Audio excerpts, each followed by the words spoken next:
we see that even when we look at Western historians, when they look at Islamic history, they retell the same narratives that the Sunni population tells, and we say then, how is it possible that our history can be true, and why is no one telling our history?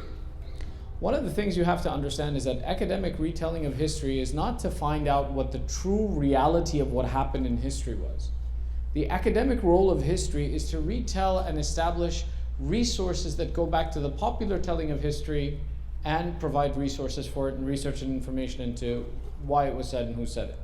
It's never to really uncover the true facts of history, which is why even the system of historians, of Western historians, when they look at Islam, they're not looking at Islam with the eye and perspective to take a look at the differences in the narratives and find the true narrative that existed in history. Rather, their interest is only to create authentic, certified narrations that are approved by their university and institutions of what happened in history, and to have their authors associated with the popular retelling of history. Meaning the world is not interested in covering what actually happened, they're interested in just telling the story in their own words. So you won't find that common history goes out, researches, and delves into the depths and realities to come to conclusions about what really happened in history. As a matter of fact, as a historian, if you go out and you go against mainstream history and mainstream narrations, you're actually considered to be someone who is not a good historian. And it's happened in our contemporary lifetime. One of the books that you can take a look at is a book by Wilfred Madelung called Successorship of the Prophet, in which Wilfred Madelung, as a historian, goes through and he says these are all the various narratives of history, and he goes through and he decides what's true, what's false. And he steps away from the popular retelling of the history of what happened after the Shahadat of Rasulullah. And for this, he was actually condemned in the academic circles, and he stepped away from his own writing and said, okay, maybe I disagree with even what I wrote in his articles and his work afterwards. So what we take a look at is that historians are not going to sit there and do our work for us and tell us what actually happened in history. It's upon us to research and to learn and to understand what actually happened in history and what actually is the reality of what happened in historical events. Now, when we hear, for example, in popular history, one of the questions we had in our question and answer 2 nights ago was the idea that it's narrated that when the Holy Prophet Rasulullah sallallahu alaihi wasallam received the first revelation that na'uzubillah he tried to commit suicide. And the question is, did that really happen? There are other narrations as well too that, for example, that say that when the first revelation was sent down to the Holy Prophet, before he was given this revelation, Jibreel, na'uzubillah, performed open heart surgery. He cut open the chest of Rasulullah, he opened the heart of Rasulullah, and there was a black dot of evil in the heart, na'uzubillah, in the heart of Rasulullah. Jibreel removed it, and then he was able to give him the revelation. Some people narrate this as being a fact in history. Other people narrate that the Prophet, before the advent of Islam, was such a normal person that when in the city of Mecca the pagans would have their festivals and there was debauchery and there was evil happening in these towns, and the Prophet was a shepherd and he would be in the mountains, he would hear the sounds of the people celebrating in the town, and he would be tempted to go and join them in their debauchery and their evil actions. And at one point in time he became so weak that he wanted to go down. As he headed down from the mountains into the city of Mecca, Allah made him pass out for a period of 3 days. And then when he woke up, he came to his senses and he said, oh, thank God I didn't go down there and I didn't participate in this sin.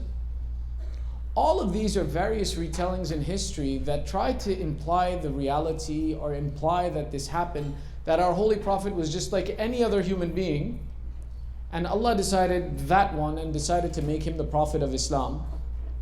And when he did that, the Prophet changed from a normal person into a divinely guided and divinely appointed person, who, when Allah describes it in the Quran, وَالنَّجْمِ إِذَا هُوَى مَا ضَلَّ صَاحِبُكُمْ وَمَا غَوَى وَمَا يَنْتِقُ عَنِ الْهَوَىٰ إِنْ هُوَ إِلَّا وَحْيٌ يُوحَىٰ. That this Prophet is someone who does not speak of his own free will, but rather anything that he says from his mouth is what Allah has given him as wahi. And the implication comes that when the Quran makes this statement, it's to say that the Prophet was a normal person before, na'uzubillah, and then the revelation came and it changed this person into a divine person. And once he became a divine person, then he made no mistakes, and anything he said was the word of Allah. Our goal in answering this question is, first off, is that those who live within the Shia community, who live within our communities and are familiar with our retelling of history, they don't believe this. So when they go out into a public environment in society and they hear this, they become a little confused. Nobody ever told me this. And then they go out into public arenas, into universities, into communities where they're intermingling with other sects of Islam, and they become confused by the opinion that other people have about the Holy Prophet, and they begin to doubt what it is that they know about the Holy Prophet. So we have to present the counterpoint now, educate now. What are the different opinions that are out there, so that when you go out into society, you're well prepared to answer them. So first, we've mentioned what was the opinion that people had, that why they called the Holy Prophet a normal person, and they share these narrations and say, Na'uzubillah, the Prophet was overcome. He was afraid when Jibreel came. He didn't know if Jibreel was an angel or a jinn. And he didn't know, was he receiving revelation from Allah, or was this a satanic whispering, Na'uzubillah, that was happening in his ear? These are all of the statements made about the Prophet. First, we want to understand, why would people say this about the Holy Prophet? Next, we want to talk about what are the proofs that are contrary to this point that the Prophet was a normal person. First, from his own life. Second, from his family. And three, in the history of the world, how do we know that our Holy Prophet was not a normal person? He was someone special from even the time before he was born. And then finally, we'll end our discussion with, after the Holy Prophet left this world, how do we know what was the Holy Prophet really like, and who do we listen to, and how do we learn about the characteristics of the Holy Prophet? We want to cover these 4 points, and with your loudest of salawat ala Muhammad wa ali Muhammad.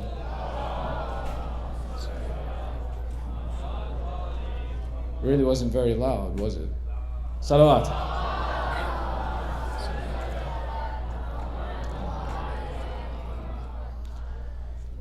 The point of this conversation, of why this conversation happens, and why did people want to believe? You would imagine that if I follow the religion of someone, that I want that person to be the absolute image of perfection.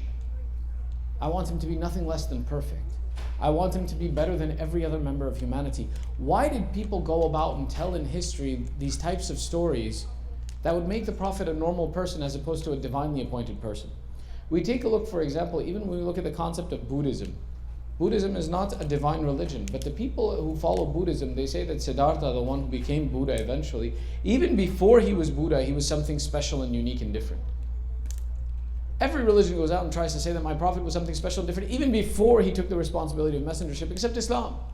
That the popular retelling of Islam tries to say that the Prophet was just a normal person. He was just a guy. And then all of a sudden he became special. Why did this happen? Why did people try to make this the reality and the narrative? For this, we have to take a look at the system of khilafat that was established after the shahadat of Rasulullah. When the system of khilafat and the leadership after the shahadat of Rasulullah came, many different people from many different backgrounds attempted to become the khalifa and became the khalifa. Now, many times, if you were an idol worshipper before and all of a sudden now you're the leader of the largest monotheistic religion that has ever existed within the Arabian Peninsula, people would question, why are you the Khalifa? For example, the first Khalifa, the second Khalifa, the third Khalifa, all were idol worshippers, and at some point in time they accepted the message of Islam. So the question came that why, what makes you so special now?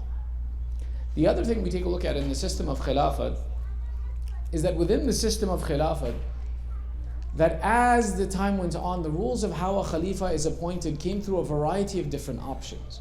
Within Madhab Ahl Sunnah, there are 4 different ways you can appoint a Khalifa by looking at how the Khulafa were appointed to begin with. One is by a small council election, or by Shura, or by the event of Saqifa, how a group of people got together and decided to make the first Khalifa the Khalifa. They said, okay, that's a legitimate way to be Khalifa. Then they said the first Khalifa, when he appointed the second Khalifa, it was by direct appointment. So therefore, another way you can become Khalifa is by direct appointment.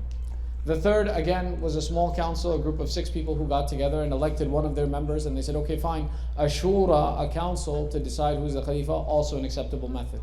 Then they looked at the appointment of Imam Ali alayhi salam, and they said that Imam Ali was appointed by the mass people coming together and saying that this has to be our Khalifa. And they said these are 4 legitimate ways of becoming Khalifa.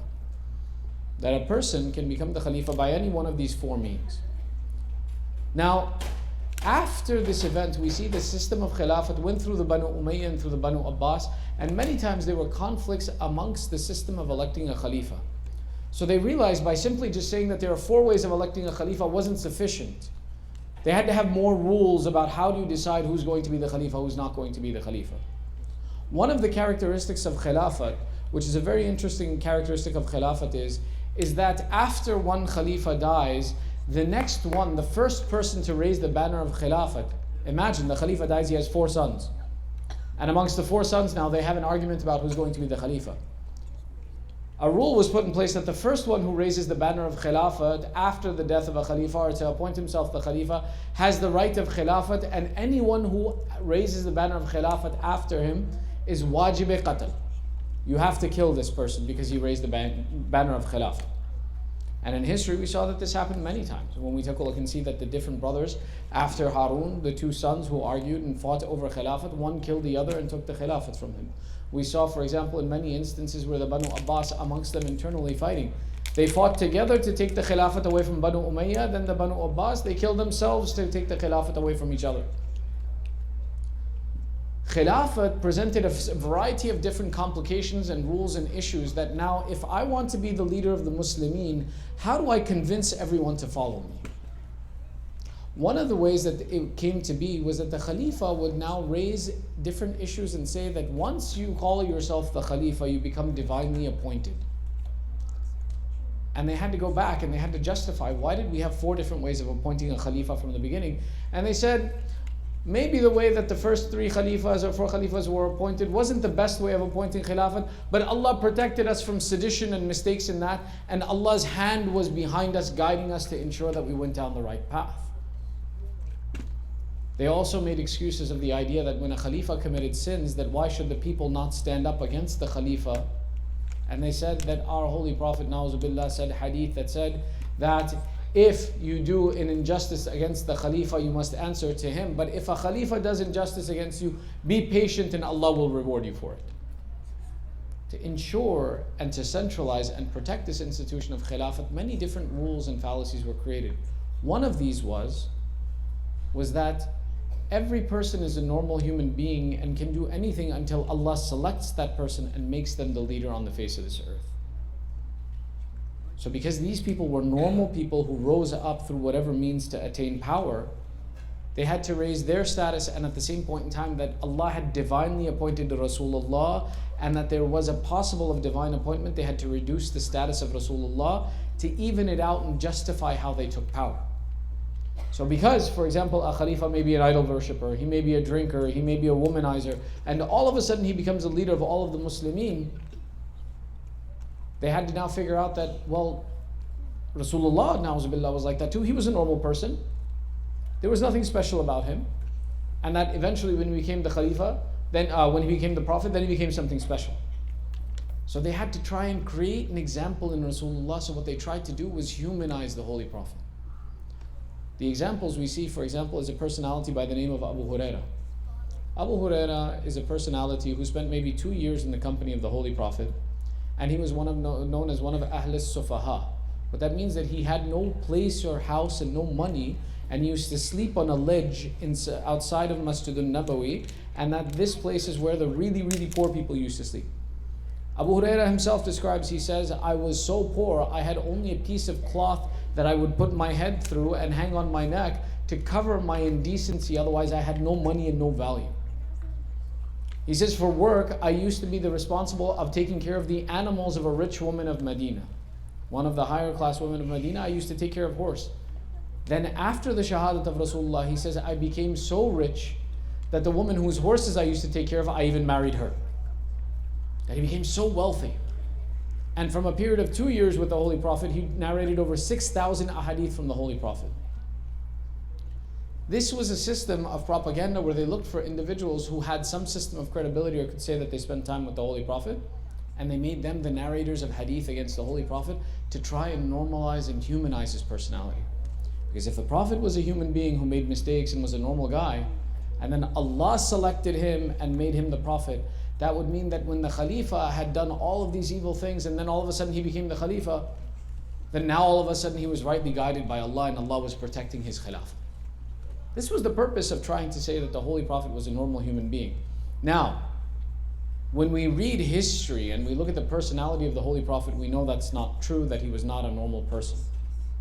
Even this verse that we began our discussion with in Surah Al-Ahzab is a verse that is occasionally used by people to try and make the implication that the Prophet was a normal person. In Surah Al-Ahzab, in the 40th verse of the Quran, 33rd chapter, 40th verse of the 33rd chapter, Allah says, وَمَا كَانَ مُحَمَّدٌ أَبَا أَحَدٍ مِّن رِجَالِكُمْ وَلَكِنَّ رَسُولُ اللَّهِ وَخَاتَمُ النَّبِيِّينَ.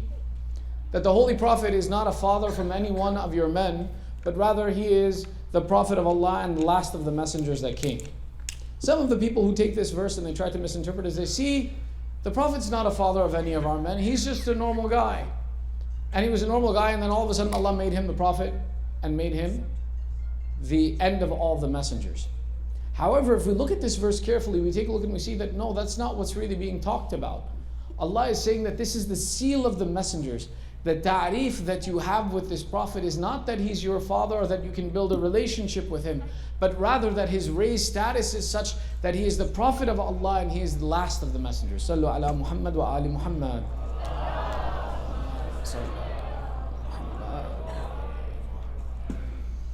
So when we take a look, that even this verse doesn't give them the leverage that they want, rather it describes the unique sifat by which you should understand the status of the Holy Prophet. Because they would try to build relations and say that the Holy Prophet was the father of this man, or he had this connection or that connection. And Allah designated and said, stop looking for these connections. You are not connected to him by any means. Rather, he is the seal of messengership and he is your Prophet. In the life of the Holy Prophet, before the advent of the message of Islam, there were many signs that told us that the Holy Prophet was not a normal person. When we take a look and we see from even his young age, when he was doing business and he was traveling and he was a representative of Sayyidah Khadija, who did business in Sham and in Yemen and would take caravans, he would be met at times by the Christian monks who said that when we looked at this personality, he was unique, that he sat under the trees that only the Anbiya sat under. That when we looked between his shoulder blades, we saw the seal of messengership between his shoulder blades that told us that this is the messenger of Allah and that he will at some point in time announce his messengership. There were other examples of, for example, the character that all of the Arabs recognized and knew that the Holy Prophet, before even he announced his messengership, was known as Al-Amin, As-Sadiq Al-Amin, the truthful, the trustworthy. All of the Arabs, even though he had not announced his messengership, used to call the Holy Prophet by Al-Amin and would keep their trust with him, and he was the one who took the responsibility of being the banker and the protector of the wealth of all of the Arab. Even the example comes that Abu Sufyan, Mal'un, who was the enemy of the Holy Prophet, would trust his money with no one else except the Holy Prophet. This shows that the people recognized and knew that the Holy Prophet was not a normal person. Now, from the birth of the Holy Prophet, there are some things that happen that are unique. Some of the things that we take a look that happen at the birth of the Holy Prophet is, we see that the narrators write that the day that the Holy Prophet was born, that day and that year was unique and unlike anything else, and that the world changed when the birth of the Prophet happened. One, we know that year that the birth of the Holy Prophet happened was Amul Fil, that the elephant of Abraha and the army came to attack the Kaaba, and Allah protected the Kaaba in that year. We know that the fire of the fire worshippers that had been burning for 1,000 years on the birth of the Holy Prophet, that fire had gone out. We know, for example, that the kings that existed in Persia, whose empires were established and firm, the arches of their palaces broke the night that the Holy Prophet was born. Meaning that Allah showed the world that now this personality has come to this earth. The earth is now something different than it was the day before that he came. So meaning that Allah changed the entire earth with coming of Rasulullah. So you mean to tell me that nobody else recognized and realized that the Holy Prophet was something special and unique? We take a look, there are many other narrations that talk about, for example, one of the features of our Holy Prophet was something called Nur-e Muhammadan. Nur-e Muhammadan is amongst the mu'jizat of our Holy Prophet. Our Holy Prophet, when he walked and he spoke, he was not like a normal person. He had miracles associated with him. Some, for example, the smell of our Holy Prophet, he never smelled bad. His sweat smelled better than even the best perfumes that existed at the time. When we take a look, for example, in Hadith Kisa, when we recite Hadith Kisa, every person who comes into the house of Sayyidah Fatima says to Sayyidah Fatima, إني أشم عندك رائحة طيبة كأنها, you know this? رائحة جدي رسول الله. That anyone who entered into the house of Bibi Fatima said that I smell, O mother, with you a smell that smells wonderful and smells like the smell of our father, the Holy Prophet. This was one of the miracles of the Holy Prophet. That the narrators write, one of the ways that we knew this was the Prophet of Allah is wherever the Holy Prophet would go, a smell, a wonderful sweet smell would linger from his presence for up to 3 days from wherever he passed. The saliva of the Holy Prophet had the ability that it could turn an empty well filled with water. The Holy Prophet's body never cast a shadow. That his appearance had certain characteristics that were unique to him, that we knew just by looking at him that he was a Prophet of Allah. One of these things was what was called Nur Muhammadan, the light, the Muhammadan light that existed within our Holy Prophet. This light of Nabuwwah was something that they described that if one of the wives of the Prophet lost a needle in her house on a dark night with no light, if the Holy Prophet entered into her house, she could find the needle on the floor. That the light from the Holy Prophet that came out, the nur from him was so bright that you could find a needle on a dark night on the floor from the light that came from Rasulullah. That this light was one of the signs of the presence that this is the Prophet of Allah and he is not a normal person. And this Nur Muhammadan was not something unique to Rasulullah, but rather it came through his lineage, where even his forefathers could be recognized to have this light. And that we see the stories of Hazrat Hashim alayhi salam who had this light, his son Shaybat al-Hamd who had this light, and the dangers to his life that came from it.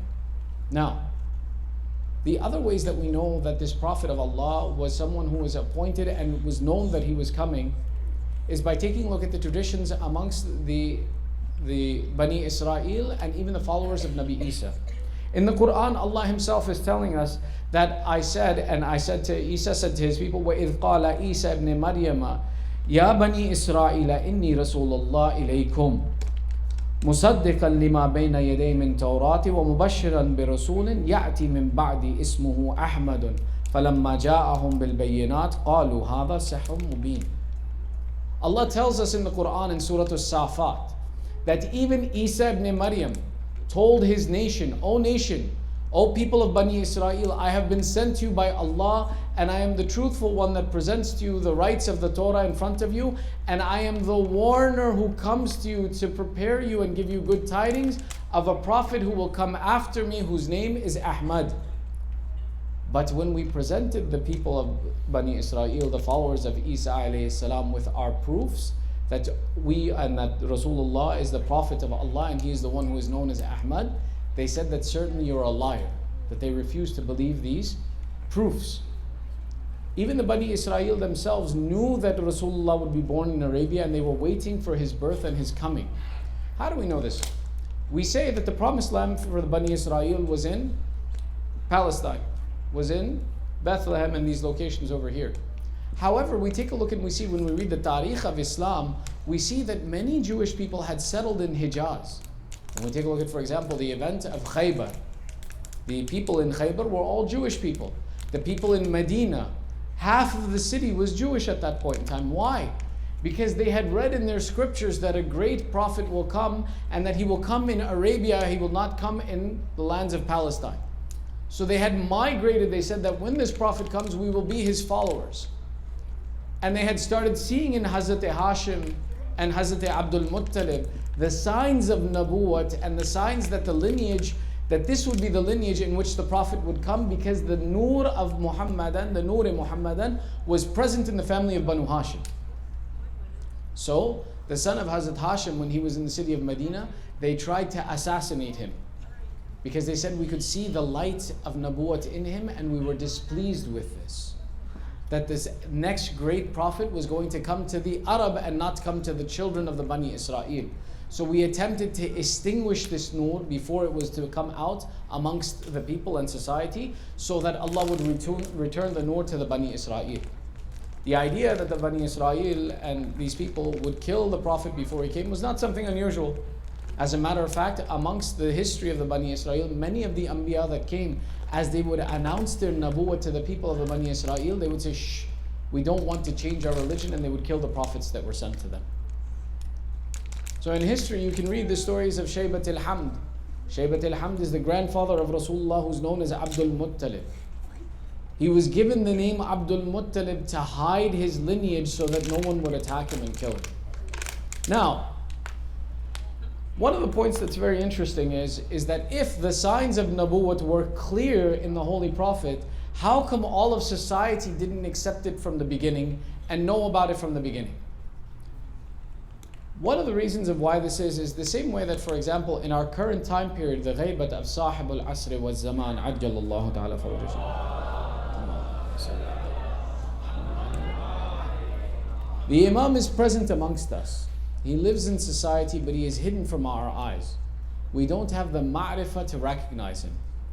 To such an extent, the narrations explain to us that when the ghaybat of Imam Zaman will be lifted, people will look at the Imam and say, I recognize him, I have seen him, I know him.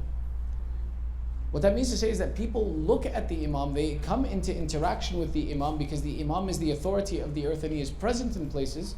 But because we don't have ma'rifah of this personality, we look at him and we don't recognize him, we walk right past him and we don't pay attention to him.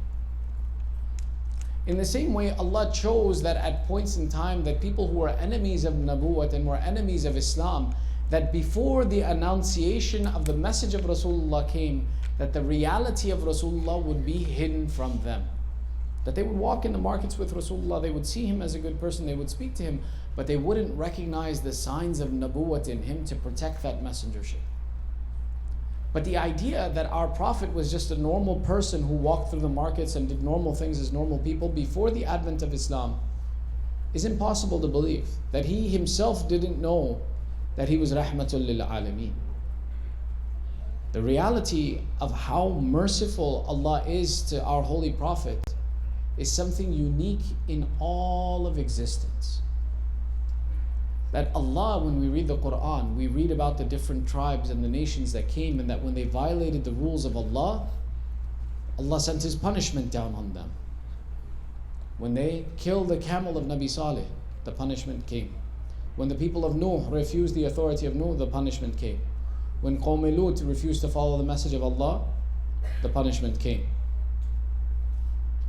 But Allah said, all of this punishment that I have sent down on nations as they deviated, now that I have put the mercy to mankind on this earth, I have put off my punishment from these people, that they will not be punished until the day of judgment. There's even an example of this. You guys want to hear a story? Yes? Sallu ala Muhammad wa ali Muhammad.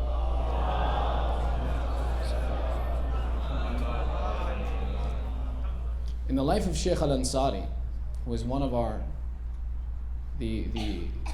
the fundamentals and the foundation of the knowledge of Ahlul Bayt in this world, and whose books are still studied today to go and become a teacher and a scholar in Islam.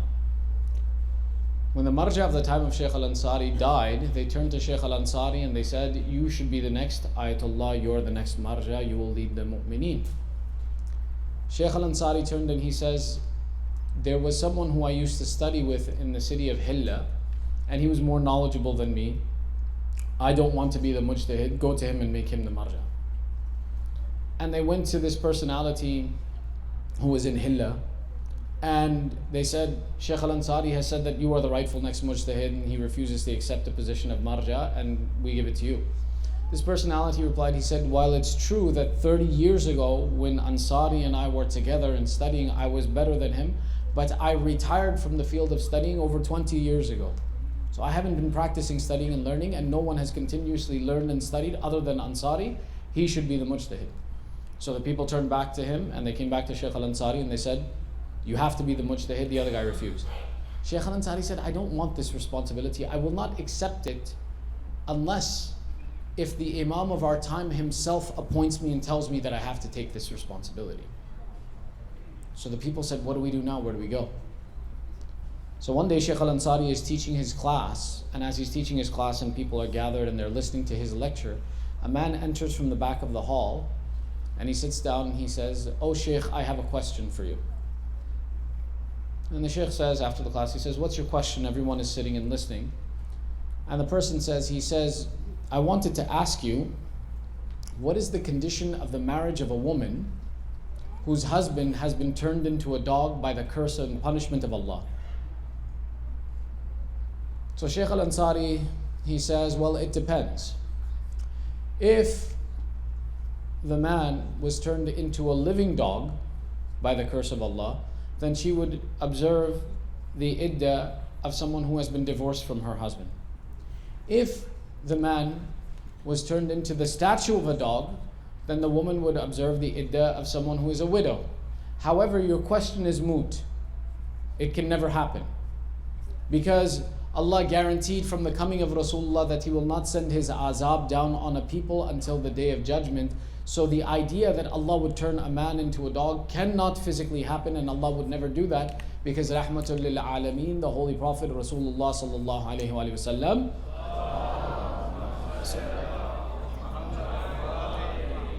has been sent on this earth, and from his coming that this entire world has been changed, that the punishment of Allah will not be sent in this world. The man listening said, thank you, Sheikh.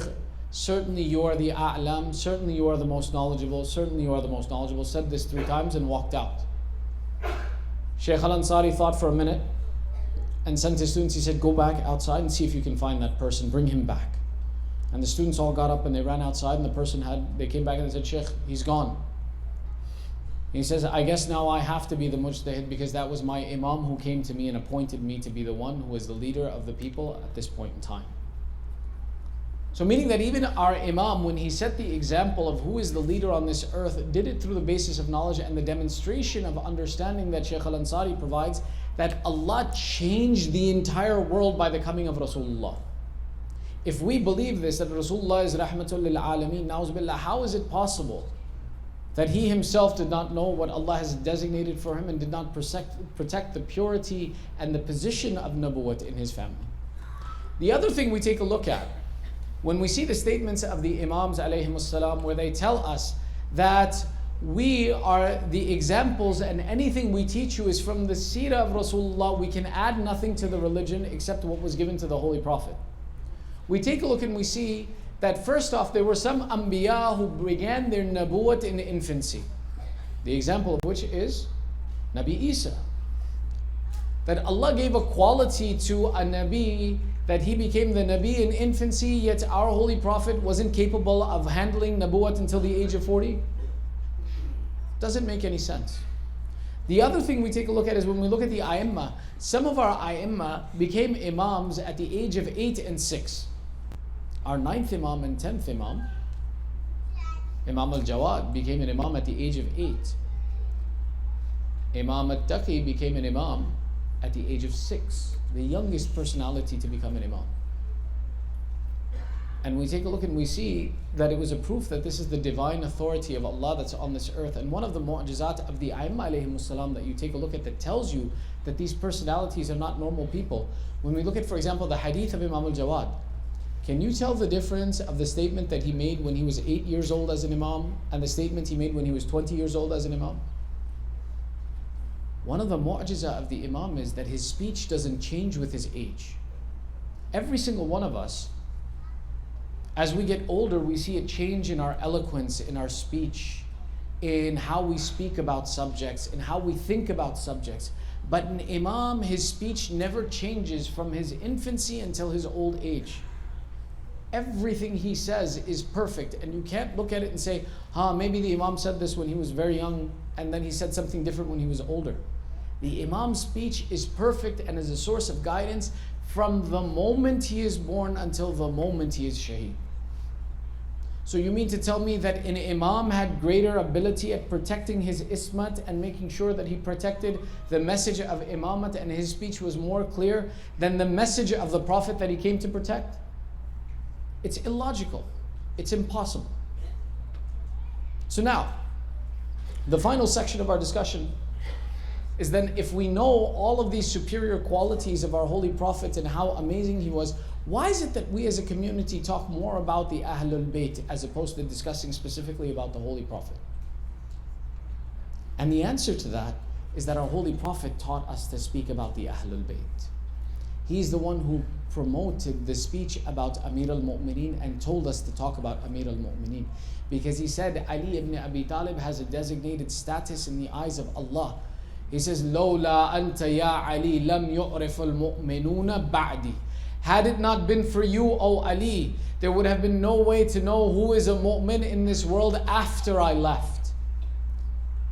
Rasulullah takes his time to designate and teach us about the personalities of the Ahlul Bayt and promotes them, because he says, if you want to stay attached to my message after I leave you, then these are the correct path to recognize my attributes, my quality, and my message.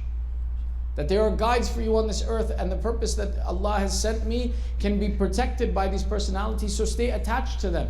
Which is why Rasulullah describes, he says, نَوِّرُ مَجَالِسُكُمْ بِذِكْرِ عَلِيِّ ibn Abi Talib alayhi salam. Salawat.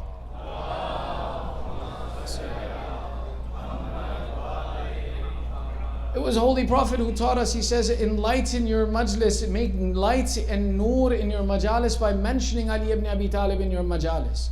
It was the Prophet who taught us all of these characteristics, and it was Allah who said, Ya ayyuhar Rasul, balligh ma unzila ilayka min rabbik, wa in lam taf'al, fama ballaghta risala.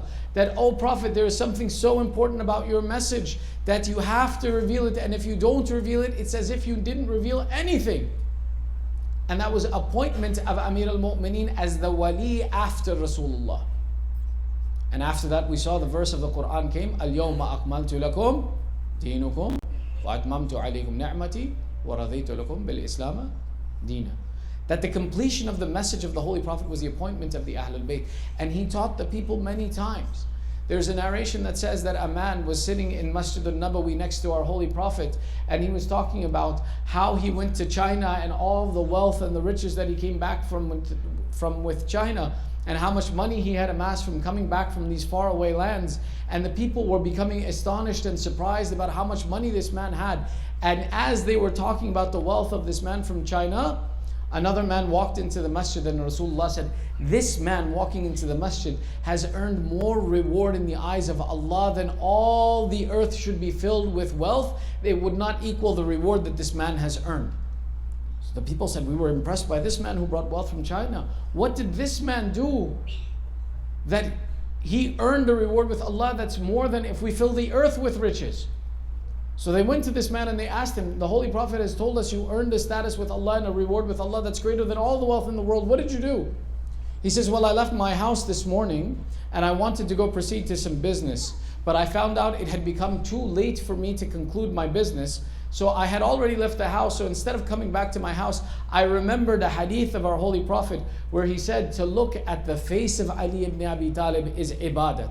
So I left all of my affairs and I went to go see Ali ibn Abi Talib, and I'm coming back from seeing him. And Rasulullah said, certainly this action of going to see Ali ibn Abi Talib has earned you a reward greater than all of the wealth that could be filled in this earth. Salawat ala Muhammad.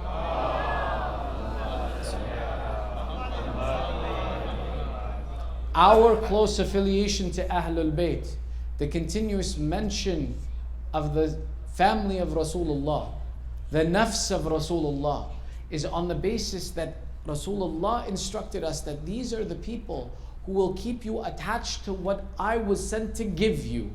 That these are the people who will not let you get lost in this world and by the affairs of this world. Which is why today's conversation is this, that those who separated from Ali ibn Abi Talib, they reduced the status of the Holy Prophet to where he was a normal person. Na'uzubillah, wanted to commit suicide. Na'uzubillah, wanted to commit sin. Because they separated themselves from what our Holy Prophet left behind. So when we attach ourselves to these personalities, it's so that we stay attached to the Holy Prophet. And today, we have to mention the shahadat of the one who looked most like the Holy Prophet. On the day of Ashura, as Imam Hussein sent his son into battle, he raised his hands to the heavens and he says, "Oh Allah, bear witness that this army is thirsty for the blood of the one who was the closest in appearance, in speech, and character to your Holy Prophet, oh Allah." That whenever we missed Rasulullah, we would look at the face of this Akbar and we would be comforted and remember Rasulullah. The shahadat of Hazrat Ali Akbar is a very, very difficult point. It's a very, very difficult point, and it's something through which, when we express our tears for this, that we attain proximity to Imam al-Hussein alayhi salam, because this was one of the most difficult moments for him. The idea that this is an important shahadat, when we take a look back, Sayyid Khomeini rahmatullahi alayh, He had a young son by the name of Mustafa Khomeini. Mustafa was a pious man, and he was a young man, and he was killed in his youth. And he has attained such a status that when you go to Najaf and the Haram of Amir al-Mu'mineen, at the side of the, inside of the dhari, inside of the shrine or the mausoleum that's made there, is a grave next to the grave of Allama Hilli of Mustafa Khomeini. When this young man died, Sayyid Khomeini refused to cry. He says, we don't cry for the losses we bear. We don't cry for what Allah takes from us. He gives us ni'mah and He takes it away. And all of the ulama and the companions of Sayyid Khomeini said to him, Sayyid Khomeini, it's hard for you. How can you not weep over a grown son that you raised with your own hands and lose him? He says, I don't cry for what Allah takes from me. They said, but it's unhealthy for you not to weep over your son. And he refused to cry. Eventually the ulama said, make a majlis and recite the Masayib of Ali al-Akbar. And this Khomeini will cry. And sure enough, when they recited the Majlis of Hazrat Ali al-Akbar, Sayyid Khomeini didn't weep for his own son. He wept for the difficulty of the loss of Imam al-Hussein in a son like Ali al-Akbar. Ali al-Akbar is not someone who became special on the day of Ashura. His mother Layla would describe, she says, when my Akbar was born and he would be in his cradle, one night I woke up to check on my son and I saw a shadow leaning over the cradle of Akbar. I became frightened and the shadow called out, Layla, shh, it's Hussein. I am looking at my son in the middle of the night. There's a narration that says that this son was very important to Sayyidah Zainab just as much as he was important to Imam al-Hussein. One of my teachers narrates that Imam al-Hussein said that since the sons are the ni'mah and the bounty of Allah, that we give away our bounties in the name of Allah. That when Imam Zainul Abidin was born, Imam Hussein took him in his hands, said that this is a bounty from Allah. We, the Sadat, give away the bounties that Allah gives us as charity. Went to the grave of Rasulullah and placed Imam Zainul Abidin in front of the grave and said, oh Allah, this is a ni'mah and this is a bounty you gave me, I give it away as sadaqah. They say that Amir al-Mu'mineen lifted up this child that Imam Hussein left and he gave him tarbiyah for the beginning of his life. And this is why they said amongst the A'immah, there was no one more similar to Imam Ali alayhi salam than Imam Zainul Abidin alayhi salam. When Ali al-Akbar was born, Amir al-Mu'mineen had become shaheed, but when this child was born, Imam Hussein took him in his hands and said, this is a bounty from Allah, we give away our bounties in the way of Allah. Went to the grave of Rasulullah, placed this child there and walked away. Sayyidah Zainab is the one who came and took this child and said, I will raise this child now. Which is why Ali al-Akbar had a special relationship with his aunt Zainab. This is according to one of my teachers. When the day of Ashura came and the companions had been spent, the first one to come was Ali al-Akbar, and he went to his father. He says, Father, I have seen you fight 72 times today. I have seen the enemy taunt you and abuse you as you went to collect each of your companions. These companions would not let us fight until they were spent, but Father, now they are all gone. My blood boils at the mistreatment that the enemy gives you. Father, before any of my cousins go, before any of my brothers go, before anyone goes, Father, give me permission to be the first one to go in your defense and present my sacrifice. Imam Hussein said, Akbar, I give you permission. Akbar turned and took this permission and wanted to mount his horse. But then Imam Hussein made a statement, Akbar, won't you take the permission of your aunt who raised you before you go? The Mu'arikhin and the narrators of history say, they said that this young man bowed his head. He said, Baba gave me permission. That was a very difficult point. But I don't know how my mother Zainab will give me permission. They said Ali al-Akbar entered the tent, went to Sayyidah Zainab for permission. She said, Oh Akbar, you were the example of Rasulullah. You were the comfort of our eyes. We raised you with our hands. How can we send you to go and kill yourself? They said that they surrounded Akbar and they began to do matam that Akbar, let us look at your face one more time. After today we will not see you alive. After today we will only see your head mounted on a spear. They stood around Akbar. Imam Hussein waited outside. When a lengthy period of time passed, he went to the tent to see. He saw a young man. Every time he would try to leave, the women would grab at his clothes and his hands and his feet, encircle him and begin weeping again. Imam Hussein said, Akbar, the time has come. Akbar left the tent. Now he is even more frustrated at the condition of his father. His heart is full with anger and frustration at the enemy before him. A young man to see an army disrespect his father, his blood would boil. He sat on his horse with the anger of youth. He prepared to go into battle. He said, now I shall show them the bravery of my father Ali ibn Abi Talib. I shall show them the power of the blood of the Banu Hashim. He wanted to make his horse run into the battle and meet the enemy. As he began to race his horse, a call came from behind. Mahlan, Mahlan ya Akbar. Akbar, slow down. Your father is an old man. Have mercy on me. Akbar turned, Baba, I took your permission. You let me go into battle. He said, Akbar, but you are my son that I raised with my hands.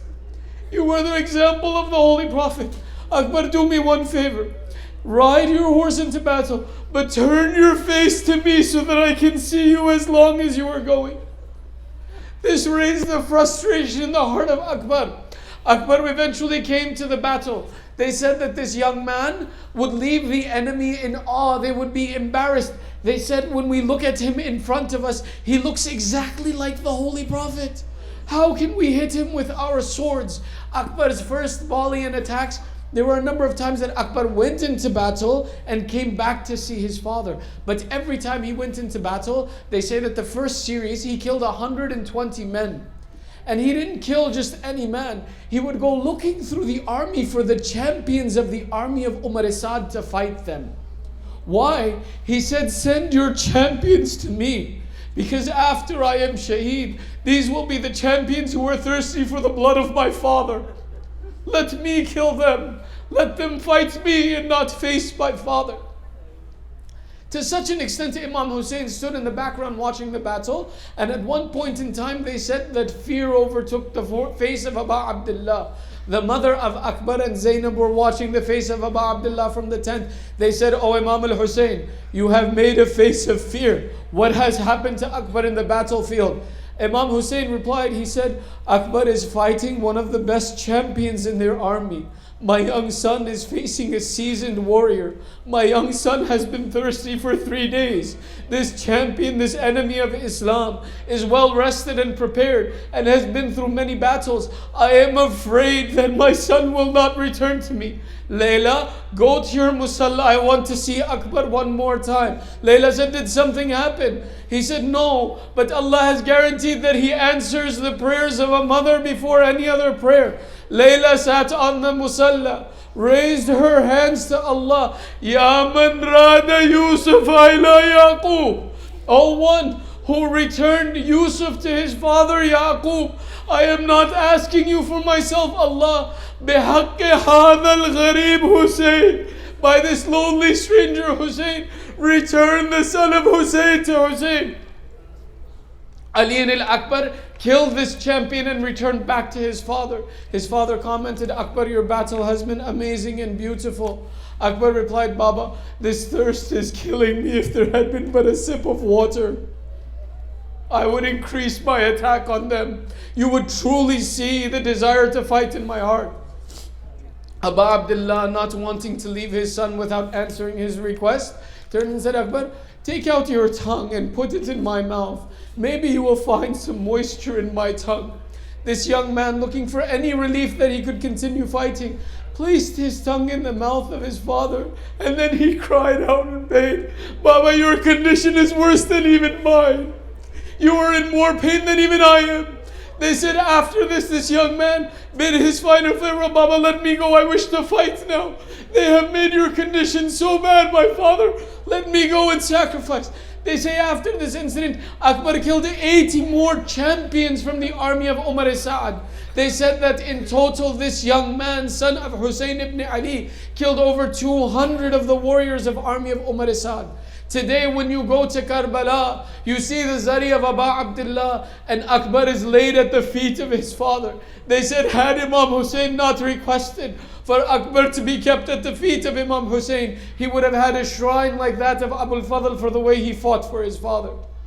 But this young man fought bravely, and they continued to say, how do we control this young man? Whenever we look at his face, We get embarrassed to strike the face of Rasulullah. A mal'un marra turned to his friends. He said, all of the sins of the Arab upon me, if I don't make the father of this young man weep over him. They said, how will you attack? He said, we will encircle him and I will bring my attack from behind, because when I look at him, I can't hit him.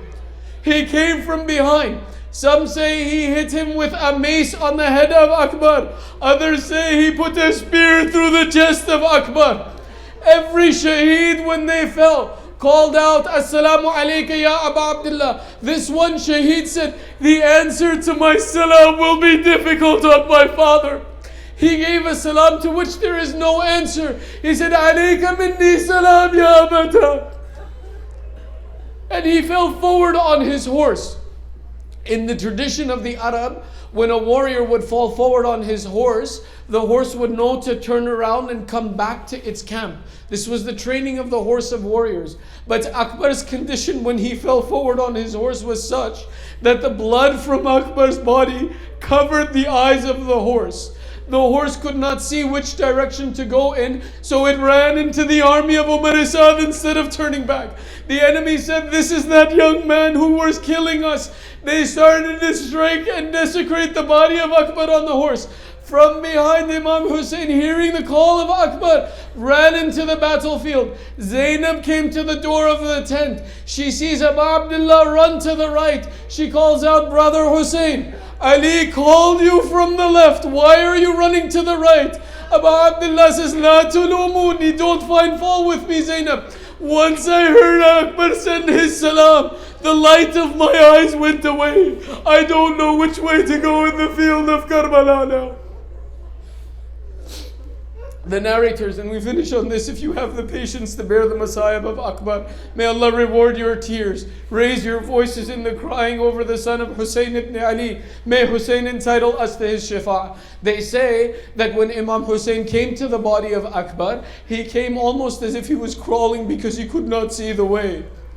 They said the enemy had encircled this young man.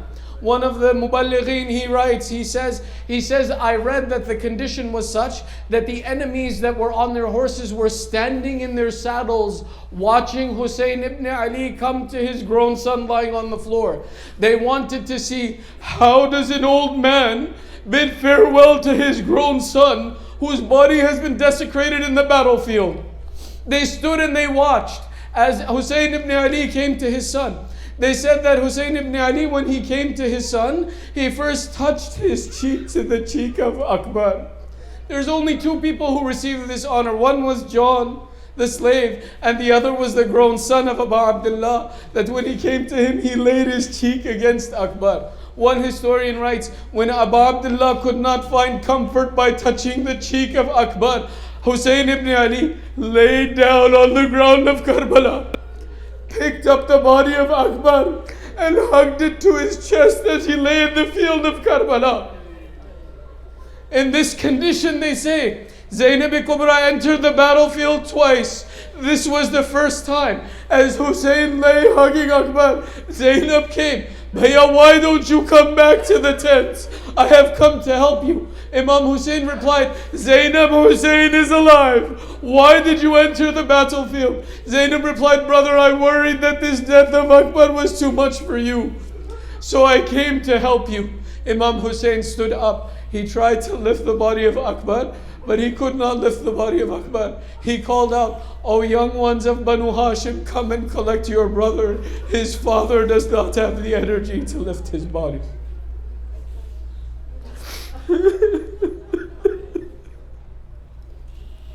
Matam Hussein.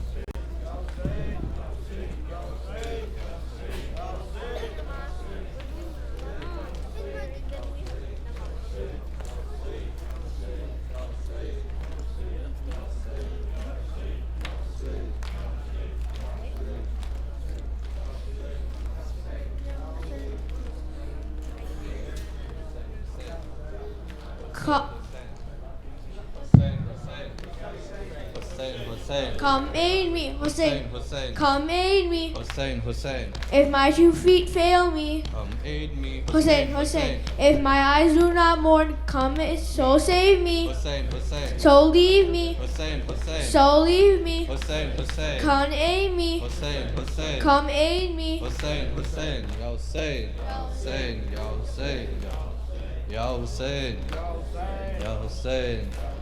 جب ردا سر سے چھنی میں صدا دیتی رہی تو نہ آیا غازی جب ردا سر سے چھنی میں صدا دیتی رہی تو نہ جواب دیجئے پرسا حضرت عباس کے لیے سب مل کے جواب دیجئے جب ردا سر سے چھنی میں صدا دیتی رہی آل عمران کہاں اور زندان کہاں یہ بہن قید ہوئی تو نہ آیا غازی جب ردا سر سے چھنی میں صدا دیتی رہی تو نہ ہم کو پانی نہ ملے تیری خوشبو تو رہے تیرے بازو نہ کٹے چاہے مشکیزہ دے یہ مگر ہو نہ سکا تیرے بازو ہے جدا مجھ پہ ہے تشنہ لبی تو نہ آیا غازی جب ردا سر سے چھنی میں صدا دیتی رہی تو نہ آیا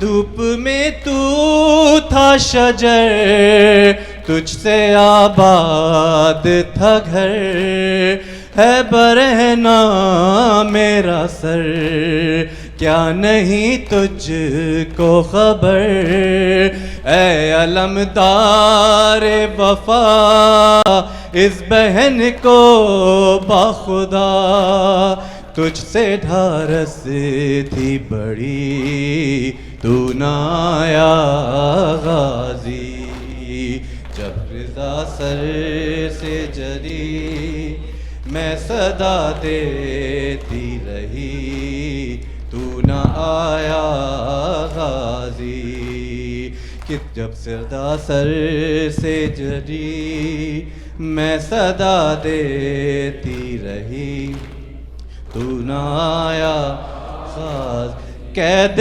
خانے میں قضا جب سکینہ کو ملی دے کے کرتے کا کفن بچی دفنائی گئی اس گھڑی نام تیرا صورت نعت علی بس میں دہراتی رہی تو نہ آیا محمد وعلى محمد صلوات اعوذ باللہ من الشیطان الرجیم بسم اللہ الرحمن الرحیم